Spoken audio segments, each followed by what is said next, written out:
Live with balanced news you can count on. This is News 4 at 4. A lot of people are afraid of landscaping with cactus because maybe they don't know that much about it. Our 5-minute gardener, Debbie Mounts from Harlow Gardens, introduces us to the Artichoke Agave, a beautiful, versatile plant that belongs in your garden. Good afternoon. It's me again, the 5-minute gardener. I want to show you all occasionally some of our favorite plants to plant, in both from our landscape designers and from us in the nursery, and particularly some of just really delightful cacti species that we have in the Southwest here. This is one of our absolute favorites. This one is commonly called Artichoke Agave. It is the family of Agaveperii. It's Agaveperii truncata, which may not mean anything to you, but it is just an exquisite agave.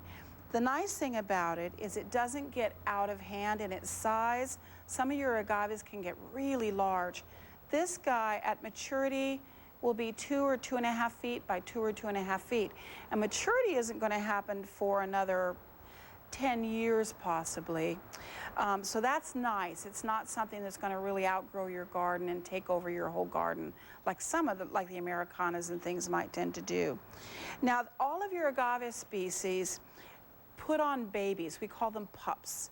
And some of them put on babies down at the base of the agave, and some of them you'll have the main agave, and some of them put out underground runners and bring up little pups kind of, inches away from the main parent.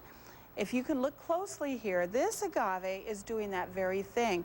We have an interesting little baby. There's a pup coming down right out of the hole. So basically this is a two-for agave. You buy this one and you get the baby for free.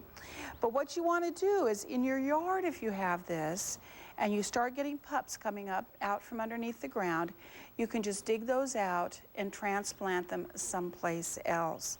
Now agaves and cacti will all benefit from some watering. They're going to look better.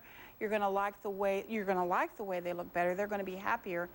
In the summertime, if you gave them a good drink at least once a week. In the wintertime, give them a good drink maybe once a month if we haven't gotten any good rains during the wintertime.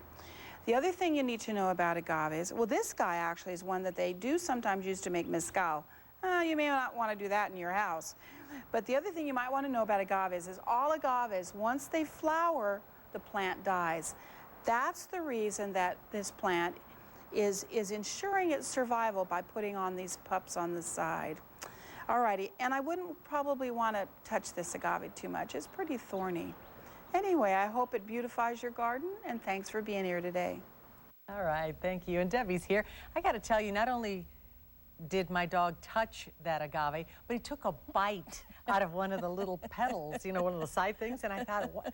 I didn't see any blood, so I guess she's smarter than I think.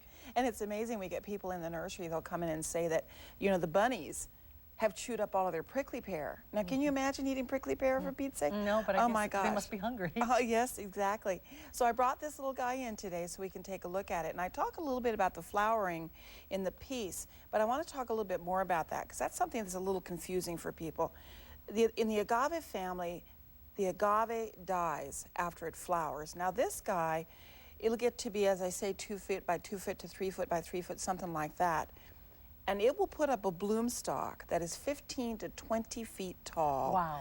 And it's pretty amazing. And then what happens is, but usually at that point, the plant has already started to pup out, which is when it starts to get the little babies. Mm-hmm. So then what happens is, again, as we mothers, again, it's like the mama plant then dies and has given the nourishment to those babies, and the babies take over. Mm-hmm. There are some other agaves that there's one in particular that has a live birth. It puts up a tall bloom stalk, and actually as the stalk matures, all up and down the stalk are these little teeny tiny agaves. So then as the bloom stalk dries out and falls over, then it tosses those little babies all over the place, and that's how that agave survives. So obviously they only flower once? They flower one time, and it's the big show, and it is over. And how long does the bloom last, do you know? It can take months for the blooms to develop. Sometimes you'll start seeing it, generally they start in late spring if they're going to bloom, and it'll take a couple months before you really see full maturity and the actual opening of the blossoms at the top of the stalk. Do you need to fertilize these at all if you've got them in pots? You can fertilize them, and cacti really require a specific type of fertilizer for cacti, and one that has added calcium, like like strong bones and things. The cacti benefit from some added calcium, and we do have cactus fertilizers for things in pots and in the ground. But it's not something you want to do. You need to do very often. 2 to 3 times a year, maybe, at the most, is all you really need to do. I love the fact that in the wintertime you only water once a month, Yeah. if we're not getting winter Yes, and this guy, the cool thing about this guy, I forgot to say, this guy is hardy down to about 15 degrees. Wow. So he's a tough dude. rain. He's a tough cookie. He's a tough cookie. All right, Indeed. thank you very much. You're welcome.